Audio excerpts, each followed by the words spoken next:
কি করেছে? দেখুন বন্ধুরা, আজকে সঞ্জয়কে সব থেকে ভালো করে রেখেছি। তালা দিয়েছি গেঞ্জির সঙ্গে, খুব জ্বালাতন করছে, ছাদে যাচ্ছে নিচে যাচ্ছে, এত জ্বালাতন করছে, এত বকবক করছে। দেখুন তালা দিয়েছি, দেখুন এটা তালা, এই যে গেঞ্জির সঙ্গে, গেঞ্জির সঙ্গে তালা দিয়ে দিয়েছি। ভালো করেছি না? সারা জায়গা করে তালা দিয়া, আমরা একটু বেরোতে পারছি না। এবার ওর এইভাবে তালা দিয়ে রেখেছি, ওর কোথাও যেতে পারবে না। নাহলে পুরো জেলখানার মতো চারিদিকে আমরা তালা দিয়ে তাই ঘরে বসে আছি। দেখুন রেগে যাচ্ছে কিরকম।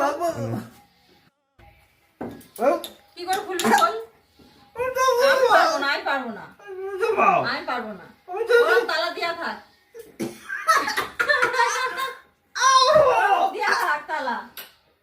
সারাদিন এখানে তো খাইয়ে দেবো।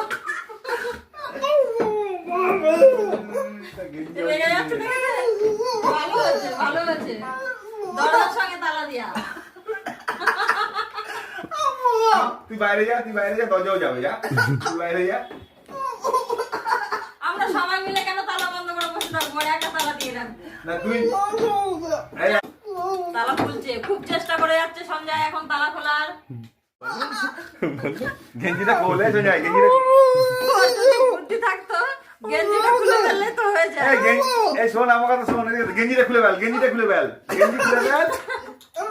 আরে এ পাগলা, গেঞ্জি গা থেকে খুলে ফেল, গেঞ্জি খুলে ফেল। অনেক চেষ্টা করে যাচ্ছে তালাটা খোলার, কিন্তু খুলতে পারছে না। আমিও খুলে দেবো না, না না, সারাদিন আমার যা জ্বালাতন করে। এই শোন, আমি একটা বুদ্ধি দিচ্ছি, দেখ এই গেঞ্জিটা খোল। হ্যাঁ খোল, এই পালিয়ে গেল সঞ্জয়, পালিয়ে গেল। গেঞ্জি খোল, হ্যাঁ হয়ে গেল। গেঞ্জিটা বাঁচাবে,